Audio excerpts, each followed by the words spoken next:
제9장 내적 자아를 표출하기. 너희가 믿음 안에 있는지 너희 자신을 시험하고 스스로 입증하라. 고린도후서 13장 5절. 우리는 우리 마음을 이해해야 하고 하나님께 드러난 우리의 진정한 인격을 입증하려는 적절한 조치를 취해야 합니다. 성경에는 우리의 힘이나 지식을 시험하고 입증하라는 말씀은 없지만 우리의 도덕적 인격에 관해서는 말씀하고 계십니다. 이는 하나님께서 우리를 어떻게 여기고 계시며 하나님께서 우리를 어떻게 생각하고 계신지 알아야 함을 내포하고 있습니다. 하나님께서는 우리를 성도들로 간주하십니까? 아니면 죄인들로 간주하십니까? 이 문제를 우리들 스스로 분명하게 해결해야 합니다. 우리는 하늘나라의 상속자들인가 아니면 지옥의 상속자들입니까? 자신의 진정한 인격에 대해 불확실한 사람은 마음의 평정을 가질 수 없습니다. 감정이 없을 수도 있습니다. 그러나 무감정은 마음의 화평과는 전혀 다릅니다. 그리스도인이라고 고백하는 사람들이나 계속해서 복음을 듣는 사람들 중 극소수는 장시간 무감동의 상태를 유지하거나 불안한 감정을 억제할 수 있습니다. 양심이 화인 맞은 위선자에 관해 말하고 있는 것이 아닙니다. 마음의 화평을 향유하기 위해서는 이 문제를 해결해야 합니다. 근심은 미덕이 아니다. 자신의 인격에 대해 마음속에서 진정으로 해결을 보지 못한 사람은 정직하기가 어렵습니다. 정직하게 말해서 자신이 성도라는 것을 믿지 못하면서 그리스도를 고백하는 사람은 절반쯤 위선자입니다. 이런 사람은 기도할 때 자신의 기도가 하나님께 받아들여질지 항상 의심합니다. 성도들을 어둠 속에 있게 해서 겸손하게 만들 수 있다는 주장도 있습니다. 그러나 성도들이 하나님께 수치를 끼치지 않도록 가장 큰 영향력을 행사하는 생각 중 하나는 자신이 하나님의 자녀임을 아는 일입니다. 마음이 불안한 사람에게는 믿음을 찾아보기가 힘들며 그 문제가 해결되기 전에는 하나님께 유용하게 쓰일 수도 없습니다. 이 세상에서는 구원의 문제가 결코 결정될 수 없다고 생각하는 사람들이 많습니다. 그리스도인들조차도 큰 회의를 지니는 것을 미덕으로 알고 있습니다. 의심으로 가득 채워지지 않은 성도들은 수백 년 동안 미심쩍은 눈초리의 대상이 되어 왔습니다. 그러나 그리스도인들은 스스로를 시험해서 자아를 알 수 있으며 자신의 참된 인격을 이해할 수도 있습니다. 본문의 명령으로 볼 때도 이는 분명합니다. 너희가 믿음 안에 있는지 너희 자신을 시험하고 스스로 입증하라. 우리 자신의 참된 인격을 아는 일이 불가능함을 아시면서 하나님께서 우리에게 자신을 시험하고 스스로 입증하라고 명령하시겠습니까? 의식을 사용해서 우리 자신의 인격을 결정짓는 요소들을 가장 확실하게 알 수 있습니다. 자신의 존재를 알고 있는 마음의 상태를 보여주는 증거를 하나님 앞에서도 가질 수 있으며 가지고 있어야 합니다. 그것이 바로 의식입니다. 누구에게나 그런 증거가 있습니다. 의식은 계속해서 우리 마음의 상태를 시험합니다. 의식이 무엇을 시험하고 있는지만 알면 됩니다. 그러면 자신의 존재에 대해 결정을 내릴 수 있는 것처럼 확실하게 이 문제를 해결할 수 있습니다. 환경의 영향을 받을 만한 여건이 형성되지 않은 지하 감옥에 갇힌 사람들에게 스스로를 알지 못한다고 책망할 수는 없습니다. 그러나 하나님께서는 우리가 자신을 입증하고 자신의 마음 상태를 알 만한 상황에 우리를 두셨습니다. 즉, 그분의 명령을 지키는지 지키지 않는지 알 만한 상황에 두셨다는 것입니다. 주위 상황을 통해서 우리들은 마음속에 어떤 인상을 받고 어떤 식으로 느끼고 행동하게 됩니다. 특정한 상황에서 우리가 어떻게 느끼고 어떻게 행동하는 성향이 있는지 안다면 스스로를 아는 지식을 갖게 됩니다. 하나님의 법은 인격을 시험하기에 적절한 참된 기준입니다. 그분의 기준이 정확하게 어떤 것인지 우리들은 알고 있습니다. 그러므로 우리 스스로를 판단할 만한 무오하고 변치 않는 규칙이 있는 것입니다. 우리의 모든 감정들과 행동들을 이 기준과 비교해서 하나님의 시각에서 그것들의 진짜 특성을 정확히 알게 됩니다. 하나님께서도 그와 동일한 기준으로 우리의 감정과 행동들을 시험하십니다. 교만이 빛을 잃을 때 부정직하면 자기 기만에 빠질 수 있습니다. 자기 기만에 빠진 사람은 경솔하고 부주의합니다. 그렇지 않다면 스스로를 속이려 하지 않을 것입니다. 이런 사람은 교만 때문에 큰 편견에 쌓여 있으며 자기 뜻으로 눈이 멀어 있습니다. 그렇지 않다면 스스로 고백하고 있는 모습이 자신의 모습이 아님을 알아야 할 것입니다. 다양한 상황 속에서 그 사람의 마음의 움직임이 드러납니다. 고의적으로 눈멀었다는 것을 알 수 있습니다. 행동할 기회가 전혀 없거나 어떤 상황에서도 감정이 드러나지 않는 사람은 무지할지도 모릅니다. 거지를 본 적이 없는 사람은 거지에 대한 자신의 생각을 말할 수 없습니다. 그러나 매일 거지들을 보는 사람이 거지들에 대한 자신의 느낌이 어떤지 전혀 모른다면 이 사람은 눈먼 사람이거나 부정직한 사람입니다. 많은 사람들은 자신들이 그리스도인인지 아닌지 증거가 자기들에게 다가오기를 기다리고 있습니다. 이들은 특정한 감정이 자신들에게 생기기를 기다리고 있는 것처럼 보입니다. 이를 위해 열렬하게 기도하고 자신들이 구원받았음을 알게 하는 감정이 생기기를 기다리고 있는지도 모릅니다. 이런 증거를 갖게 되기까지 아무 일도 하지 않고 기다리고만 있는 경우가 허다합니다. 앉아서 성령이 오셔서 자신들을 이런 무감각한 상태에서 벗어나게 해주시기를 기다리고 있는 것입니다. 그러나 그런 기대는 헛될 뿐입니다. 그러다가 세상이 끝날 때까지 그렇게 기다리고만 있을지도 모르는 일입니다. 인간의 지성은 느끼고자 시도하면 결코 느끼지 못하도록 구성되어 있습니다. 감정을 일으키려는 노력은 터무니없으며 철학적으로도 잘못되었습니다. 감정을 일깨우기 위해 고의적으로 만들어진 어떤 대상에 마음이 강력하게 고정되어 있을 때 마음속에서 감정이 눈을 뜹니다. 그러나 마음이 어떤 대상이 아니라 감정을 끌어내기 위한 직접적인 시도들에 고정되면 감정은 일깨워지지 않습니다. 감정이 일깨워지는 것이 불가능해집니다. 눈을 감고 보려고 한 편이 더 나을 것입니다. 현재 정서의 특성을 살피고 내적 상태를 보려고 마음이 집중되는 즉시 현재의 정서는 사라집니다. 감정을 불러일으키는 대상에 더 이상 관심이 고정되지 않기 때문입니다. 촛대 앞에서 손을 잡고 있으면 그림자가 들이옵니다. 그러나 촛대를 치워버리면 그림자는 없습니다. 그림자를 만들려면 빛이 있어야 합니다. 감정을 불러일으키는 대상에서 마음이 다른 곳으로 옮겨가면 그 감정은 없어져 버립니다. 마음은 그 감정이 아니라 대상에 고정되어야 합니다. 그렇지 않으면 감정도 증거도 없게 됩니다. 자신의 마음 상태를 슬퍼하는 데 시간을 쓰다가는 증거를 절대로 얻지 못합니다. 이런 느껴지지가 않아요. 느낄 수가 없어요. 마음이 너무 완고해요. 라고 불평하면서 시간을 보내는 사람들이 있습니다. 도대체 무엇을 하고 있는 것입니까? 스스로 감정을 불러일으키려 하는지 모르겠습니다. 이런 류는 하늘을 날려고 시도하는 정도의 철학적 사고라고 하겠습니다. 자신의 완고한 마음을 생각하며 슬퍼하는 사람들은 마귀의 비웃음거리가 됩니다. 바깥에 나가서 여기저기 돌아다니면서 춥다고 불평하는 사람을 생각해 보십시오. 아이들조차 그 사람을 비웃을 것입니다. 이 사람은 난로불을 쪼이지 않으면 동사할 것입니다. 그렇게 불평한다고 해서 문제가 해결되지는 않습니다. 감정을 불러일으키기 위해 만들어진 대상에 관심을 집중하게 되면 감정은 생기지 않습니다. 인간의 마음은 그렇게 만들어져 있습니다. 길을 가다 멈춰서서 내게 느낌이 있습니까? 라고 묻지 마십시오. 불 속에 손을 넣고 난로의 온기를 내가 정말 느끼고 있습니까? 라고 물을 필요는 없습니다. 느끼고 있음을 알기 때문입니다.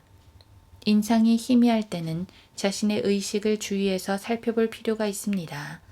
마음속에 스치듯 지나가는 감정은 너무도 미세해서 잘 알아차리지 못할 수도 있지만 어쨌든 여전히 존재합니다. 죄의 공포.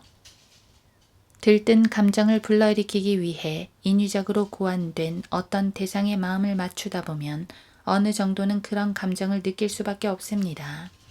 마음이 극도로 고정되어 있으면 그런 감정을 의식할 수 있게 됩니다. 이런 원칙을 근거로 우리의 인격을 발견하는 방법을 알 수 있으며 어떤 대상에 대해 우리가 느끼는 참된 감정 상태를 알게 됩니다. 명심할 것은 마음이 가는 것들이 실체라는 것입니다. 상상에서 나온 엄청나게 많은 종교가 세상을 뒤덮고 있습니다. 사람들은 감정이 고조되어 있습니다. 즉, 사람들은 마음이 너무 흥분되어 있고 마음에 두고 있는 대상과 감정이 일치되어 있습니다. 여기에 망상의 원천이 있습니다. 즉, 그 대상은 상상에서 나온 것입니다. 감정은 거짓되거나 상상의 것이 아닙니다. 그것은 진짜 느낌이며 생각하고 있는 대상과 정확하게 일치합니다. 문제는 그 대상이 허구라는 점입니다. 어떤 사람이 하나님이나 예수 그리스도나 혹은 진리와는 상반된 구원의 개념을 만듭니다. 그 사람의 감정은 맞지만 그 대상이 잘못되었습니다. 이것이 바로 세상에 있는 거짓 소망들과 회심의 주요 근원이 됩니다. 마음속에서 죄에 대한 강력한 증오심을 발견하는 것만으로는 참된 마음의 상태를 알 수 없습니다. 지능이 있는 존재들은 자신의 이기적인 만족감과는 별도의 관점에서 추상적으로 보게 되면 죄를 모두 부인합니다. 추상적인 관점에서 보면 마귀조차도 죄를 사랑하지 않습니다. 마치 가브리엘이 죄를 사랑하지 않는 것처럼 말입니다. 마귀도 죄인들을 책망하며 그들의 행위를 정죄합니다. 죄인들의 행동에 기뻐할 만한 이기적인 이유가 없을 때는 마귀도 죄를 증오합니다. 추상적인 관점에서 본 죄를 본능적으로 부인하는 것과 하나님을 사랑해서 죄를 강력히 증오하고 반대하는 것과는 뚜렷한 차이가 있습니다. 어떤 젊은이가 특정한 행동이 잘못되었음을 느끼는 것과 그 행동을 자신의 아버지에게 해가 되는 것으로 보는 것과는 전혀 별개의 문제입니다. 거기에는 그 이전에 느끼는 감정에 뭔가가 더해집니다. 그 행동이 잘못되었기에 그 행동에 분노를 가질 뿐만 아니라 아버지에 대한 사랑 때문에 슬픔을 느낍니다. 하나님을 사랑하는 사람은 죄에 강한 증오심을 느낄 뿐만 아니라 그 죄가 하나님을 대적해서 저질러진 것을 볼 때 슬픔과 분노를 느낍니다. 죄에 대한 자신의 감정을 알고 싶으면 죄인들이 돌아다니며 하나님의 법을 깨뜨리는 것을 볼 때 자신의 감정이 어떤지 생각해 보십시오. 죄인들이 하나님을 모독하는 맹세를 하거나 술 취하는 것을 보면 어떤 느낌이 드십니까? 시편 기자가 느낀 것처럼 느끼십니까? 내가 범죄자들을 보고 슬퍼하였으니 이는 그들이 주의 말씀을 지키지 아니하였기 때문이니이다. 그들이 주의 법을 지키지 아니하므로 강물들이 내 눈에서 흘러내리나이다. 주의 법을 어긴 악인들로 인하여 공포가 나를 붙들었나이다. 시편 119편 158, 136, 53절. 자신의 과거 죄들을 회상해보고 사랑이 넘치는 자녀가 사랑하는 부모에게 불순종하고 수치를 끼친 것을 기억하며 느끼는 것처럼 자신도 느끼는지를 알아보십시오. 자신의 과거의 행위들이 사악했다는 강한 찔림을 받는 것과 자신이 하나님께 죄를 지은 것 때문에 슬퍼하는 것과는 전혀 별개의 문제입니다. 대부분의 그리스도인들은 이전에 부모에게 했던 행위를 생각할 때 마음속 깊은 곳에서 솟구치는 감정을 느낍니다. 자신의 행위에 강한 회한을 느낄 뿐 아니라 때로는 슬픔에 압도되어 펑펑 눈물을 흘리기도 합니다. 이것이 바로 부모님에 대한 진정한 회개입니다. 하나님께 자신의 행위들을 회개하는 것도 이와 같습니다. 진정한 회개라면 그 문제에 강한 관심을 보일 것입니다. 자신을 시험하라. 회개하지 않은 죄인들에게 느끼는 자신의 감정을 시험하고 싶다면 그들의 혼의 상태에 관해 그들과 대화를 나누고 그들에게 경고하십시오. 그들의 말을 들어보고 그 사람의 마음 상태를 알아보십시오. 그러면 자신이 죄인들에 대해 어떻게 느끼는지 알게 됩니다. 방 안에 처박혀서 상상만 하고 있지 마십시오. 여러분은 자신의 동정심을 자극할 만한 일을 상상하며 울며 기도하고 싶을지도 모릅니다. 자신의 생각을 밀도 높게 하나님께 고정시키십시오. 자신의 어리석은 마음에 따라 하나님을 상상하려 하지 마십시오. 대신 성경을 펴고 하나님이 어떤 분이신지 배우십시오. 그분의 모습을 상상하지 말고 대신 하나님께서 어떻게 느끼시고 그분이 무엇을 행하시며 어떤 말씀을 하시는지 성경에 기술된 것에 마음을 집중시키십시오. 그렇게 하면 자신의 진짜 마음의 상태를 알게 됩니다. 거기에는 오류가 있을 수 없습니다. 자신이 주 예수 그리스도를 사랑하는지 틀림없이 알게 됩니다. 예수님의 생의 주변 환경을 살펴보고 그것들이 자신의 마음에 실제로 다가오는지 살펴보십시오. 그분이 행하신 기적들, 고난들, 성품, 죽음, 부활, 승천, 하나님의 보좌 우편에서 행하시는 중보 등 이 모든 것을 믿습니까? 그것들을 바라보는 자신의 감정은 어떻습니까? 그분의 자원하심과 구원하실 수 있는 능력, 그분의 구속적인 죽음, 그분의 능력을 생각할 때 이 모든 것이 자신에게 실제로 다가오십니까? 그렇다면 감정이 생기게 되고 그 감정을 의식하게 될 것입니다. 성도들에게 느끼는 자신의 감정은 어떻습니까? 이 점에서 자신의 마음을 시험해 보고 싶다면 생각이 땅끝을 향해 달아나지 못하게 하고 주변의 성도들에게 생각을 고정시키십시오.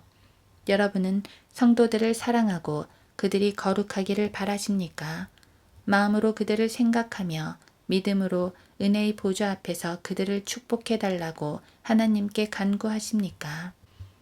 부흥에 대한 자신의 감정은 어떻습니까? 부흥에 관한 책들을 읽어보고 생각해보며 부흥의 마음을 고정시키십시오.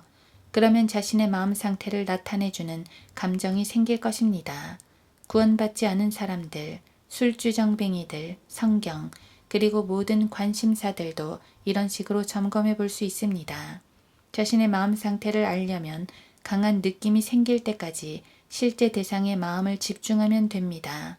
그러면 자신의 감정 상태를 오해하지 않게 됩니다.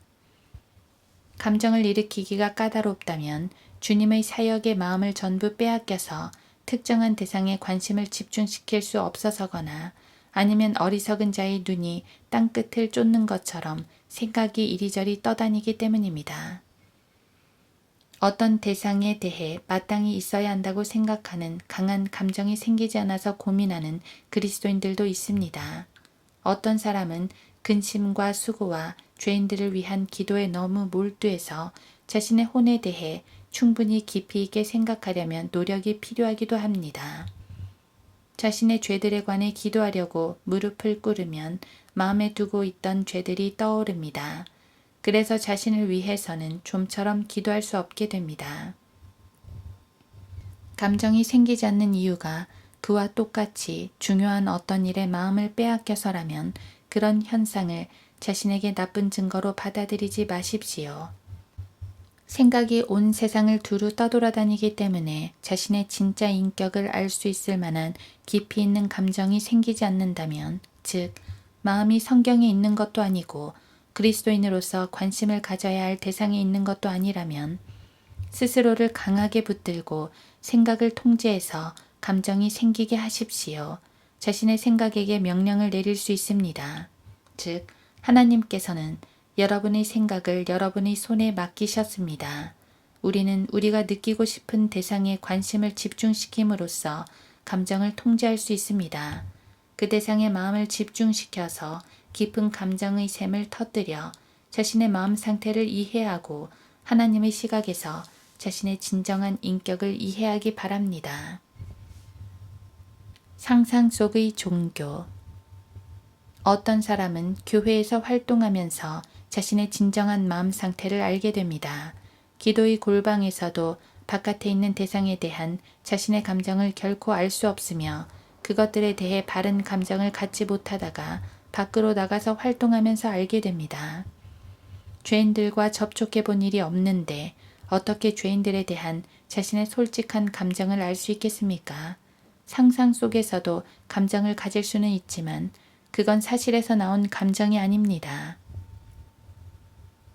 사람들은 실제 세상과는 담을 쌓고 상상의 세계에서 살기도 하는데 그것은 완벽한 상상의 산물입니다. 현실과 접촉하지 않는 그리스도인들 중에서도 이와 동일한 현상이 일어납니다. 인류를 사랑한다고 생각하면서도 그들에게 전혀 복음을 전하지 않습니다. 죄를 증오한다고 상상하면서도 죄를 멸하기 위해서는 아무 일도 하지 않습니다. 선교에 대한 상상에 들떠 스스로를 속이면서도 혼들을 구원하는 일은 아무것도 하지 않는 사람들이 얼마나 많습니까? 여자들은 기도회에 와서 온종일 세상 이야기를 하며 시간을 보냅니다. 그러면서도 그들의 부엌에서 일하는 회개하지 않은 하녀에게는 하루 종일 말 한마디 붙이지 않습니다. 이 모두는 상상이 만들어낸 허구입니다. 그런 기독교에는 실체가 없습니다. 그들이 하나님과 인간을 사랑한다면 다른 나라에 있는 구원받지 않은 사람들을 상상하며 그린 그림으로는 아무런 감정도 생기지 않을 것입니다. 오히려 주위의 실체에 마음을 기울일 것입니다. 우리는 매일 죄인들에게 둘러싸여 있으며 죄인들이 하나님을 모독하며 맹세하는 것을 듣고 적나라한 현실의 악을 봅니다. 그런데도 아무런 감정이 생기지 않는다면 다른 나라의 죄인들에게 하나님께서 가지시는 마음을 자신도 가지고 있는 채 해봐야 아무런 소용이 없습니다. 사람들은 이교도에 대해 말하는 것을 좋아하면서도 자기 나라에서는 한 사람도 회심시킨 적이 없습니다. 자기 나라 말을 할 줄 알고 이웃에게 직접 다가갈 수 있는데도 말입니다. 그러면서 선교지에서 예수님의 사역을 어떻게 돌볼 수 있단 말입니까? 교회는 이를 이해하고 해외 선교 사역에 사람을 파송할 때는 이런 사실을 명심해야 합니다. 자기 나라에서 실제로 열성을 내어 행동하지 못하는 수백만 명의 선교사들을 마귀가 비웃고 있음을 알아야 합니다. 부흥에서도 이와 동일한 망상이 가끔 나타납니다. 어떤 사람은 부흥의 위대한 친구일 수 있지만 항상 이전 부흥회나 앞으로 있을 부흥의 친구입니다. 현재 진행 중인 부흥회는 항상 멀찍이 떨어져서 회의적인 태도를 보입니다.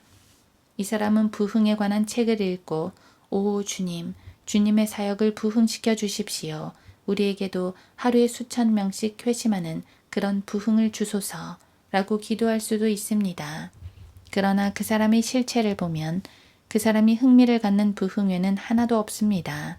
자신의 마음속에 떠오르는 허구적인 상상에는 우호적이며 자신의 감정을 자극하는 것들을 창작해낼 수도 있습니다. 그러나 실제 부흥을 일으키는 일에 협력하지는 않습니다. 우리 구세주의 공생의 기간에 사람들은 선지자들을 박해했던 사람들을 증오한다고 아무런 의심 없이 말을 했고 실제로 그렇게 믿었습니다. 그들은 이렇게 말했습니다. 만일 우리가 우리 조상의 때에 살았더라면 선지자들의 피를 흘리게 하는 그 사람들에게 가담하지 아니하였으리라. 마태복음 23장 30절. 사람이 그토록 악해질 수 있다는 것을 그들은 믿을 수가 없었습니다. 그러나 이들은 선지자를 본 적이 없으며 단지 상상으로만 그렇게 생각한 것입니다. 모든 예언의 중심이 되는 가장 위대한 선지자이신 예수께서 등장하시자 그들은 그분을 거부하고 자신의 조상들이 선지자들을 죽인 것만큼이나 냉혹하고 잔인하게 그분을 죽였습니다. 우리 구세주께서는 이렇게 말씀하셨습니다. 그러므로 너희가 너희 조상들의 분량을 채우라. 그리하여 땅에 쏟아진 의로운 모든 피가 너희 위로 돌아오리니. 마태복음 23장 32, 35절. 매 시대마다 사람들은 자신들의 상상 속에서 만들어낸 허구와 사랑에 빠졌습니다. 이 상상에 걸려 넘어져서 이들은 지옥으로 향했습니다.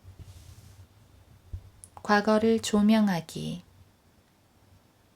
기독교는 사랑으로 이루어져 있으며 바르게 느끼고 바르게 행동하며 선을 행합니다. 그러므로 거룩해지고 싶다면 결코 성장하지 못하는 거룩함을 조작해내려 해서는 안 됩니다. 즉, 인류와 접촉을 피함으로써 거룩해지려 해서는 안 됩니다. 그런 환경이 경건에 유익하다고 주께서 생각하셨다면 그런 환경을 조성시켜 주셨을 것입니다. 그러나 주님은 더 잘 알고 계셨습니다. 그분은 지금 있는 그대로의 환경을 조성하심으로써 그분의 백성에게 자비를 베풀 수천의 대상과 선을 행한 수천의 기회를 가질 수 있게 하셨습니다. 그들이 자아를 부인하고 이런 것들에 마음을 돌린다면 거룩함 가운데 성장하며 점점 더 많은 간증을 갖게 될 것입니다. 우리는 자기 성찰이라는 한 부분에만 우리의 기도를 너무 오랫동안 국한시킬 수 있습니다. 이는 과거를 회상하며 자신의 과거 행동의 동기를 조용히 성찰하고 싶을 때입니다. 그런 경우에 우리는 생각을 집중시키고 우리 마음속에서 다른 것들을 배제시켜야 합니다. 그 일을 효과적으로 하려면 때로 은둔해서 금식과 기도를 해야 할 필요가 있기도 합니다. 때로 교제가 없으면 우리가 성찰하고자 하는 말을 생생하게 상기시키는 일이 불가능하기도 합니다. 과거를 회상하려 하면 모든 것이 혼란스럽고 희미하다가 그와 연관된 생각이 떠오르고 과거의 전모가 점차 기억나기도 합니다. 내가 법정의 증인으로 소환된다면 때로 나는 법정에 간 것만 기억할 수 있습니다. 그러다가 마치 어제 일처럼 모든 것이 다시 기억납니다. 이와 같이 우리가 전에 가졌던 감정은 그와 연관된 생각을 통해 다시 생길 수도 있습니다. 자신을 성찰할 때 그리스도인의 은혜가 한 번에 모두 마음속에서 즉시 떠오르리라고 기대하지 않도록 조심해야 합니다. 생각이란 그와는 반대의 특징이 있습니다. 생각의 행동이 올바르면 마음속에 떠오른 주제만으로 만족하십시오. 다른 적절한 감정이 생기지 않는다고 잘못된 추측을 해서는 안 됩니다. 마음은 한 번에 한 가지 특성의 감정만을 보입니다. 어떤 그리스도인들은 항상 행복한 기분에 쌓여 있습니다. 다른 이들은 항상 슬퍼하고 고뇌합니다. 이들은 죄인들 때문에 거의 계속해서 고뇌합니다. 생각이 다른 대상에게로 향합니다.